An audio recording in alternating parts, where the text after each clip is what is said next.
श्रीराम समर्थ. श्री गोंदवलेकर महाराज प्रवचने.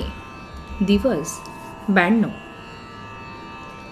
संगतीचे जीवनात अतिशय महत्त्व आहे. आयुष्यात संगतीला फार महत्त्व असते.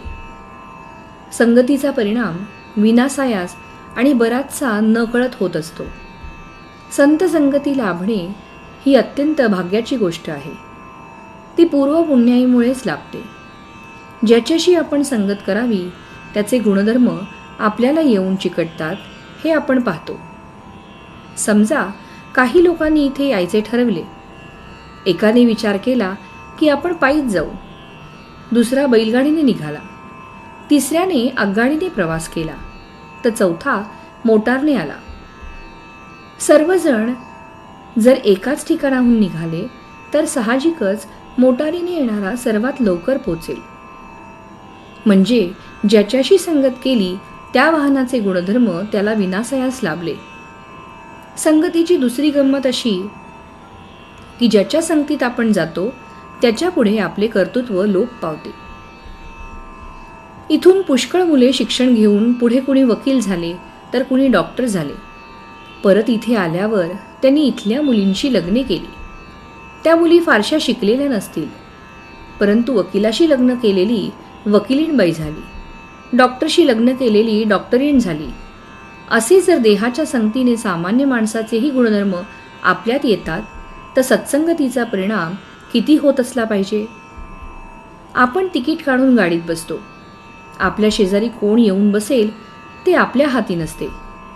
तो विडी ओढणारा असला आणि आपल्याला धूर सहन होत नसला तरी नाईलाजाने तिथेच बसावे लागते.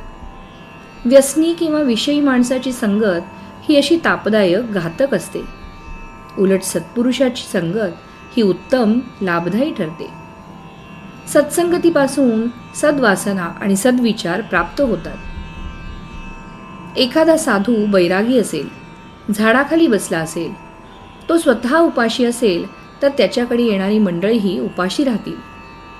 समर्थांकडे कोणी गेला तर ते म्हणतील, मी भिक्षेची झोळी घेऊन येतो, तूही घे, दोघेही भिक्षा मागून आणू आणि जे मिळेल ते शिजवून खाऊ. पण संत गृहस्थाश्रमी असेल तर आपल्याकडे येणारा तो वाटेल ते करून खायला घालील. अन्नानुसार वासना बनते. म्हणून संताघरचे अन्न मागून घेऊ खावे. संतांची देहाने संगती लाभणे सुलभ नाही. तो राहत असेल तिथून आपण लांब राहत असू आणि जवळ राहत असलो तरी प्रपंच कामधंद्यामुळे 24 तासात त्याच्या सानिध्यात कितीसे राहता येणार.